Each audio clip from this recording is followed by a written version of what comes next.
My name is Leah Wagner, and today I'm going to inform everyone on how voting has changed over the years and also the process and the steps in which you take to register to vote. With the election upon us, knowledge on voting is important. In the year 1787, the U.S. Constitution gave white male property owners 21 and over the right to vote. In 1807 to 1843, a series of acts took place that changed voting requirements so that all male 21 and over could vote. Property ownership was no longer a stipulation. Throughout the years, they have came across many arguments on why voting should change to fit all Americans in order to be fair.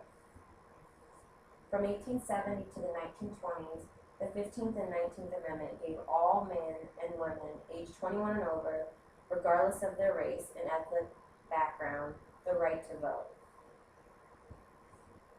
Changing allowed more people to speak their opinion and vote for the president and vice president they felt was fit to fill out the position. In the year 1971, the 26th Amendment lowered the voting age across the nation to 18. In order to be eligible to vote, you must be a U.S. citizen, and there are other requirements that come along with that. In most states, you must be 18 over, like I just stated, but in other states, they allow 17-year-olds the right to participate in primary elections and causes, but only if they'll reach 18 on or before the election that takes place. In almost all states, you must register by mail to vote. So I got the form. I'm going to pass it out to everyone. This just states where you can go to vote, the process in which you take to vote. I have different listings and requirements. They're all listed in there for you. With that form, you can take it with you to the post office and drop it off and fill it out, or you can mail it in, and I've listed the address in there as well. Some in-person places, there's the Department of Motor Vehicles you can drop it off to. There are state-funded programs that serve people with disabilities, even if you drop it off. So now I'm going to talk about the process in which voting works. There are only two major political parties in the USA. There's the Democrat Party and the Republican Party.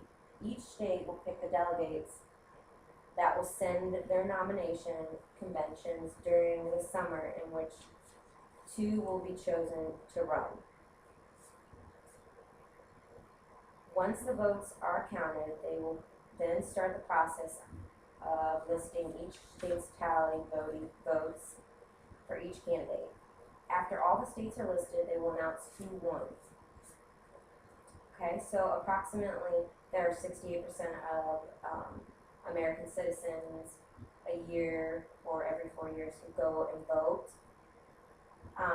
From the year 2000 to 2008, the numbers have doubled.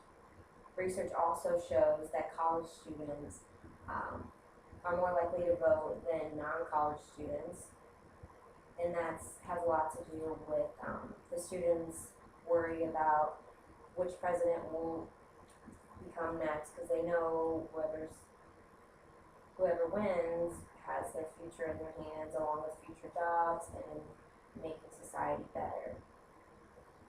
Every year this number increases and decreases. Another factor would be, depending on who's running, could also change the number of voters that year. With the election coming up upon us on November 6, 2012, this is your chance for your opinion to be heard.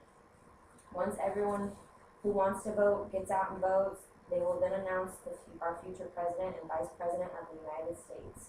So if you're interested in voting and you're not already registered, you can fill out the forms that I passed out to you and then either mail them in, or you can take them to a local post office, which is listed in the packet.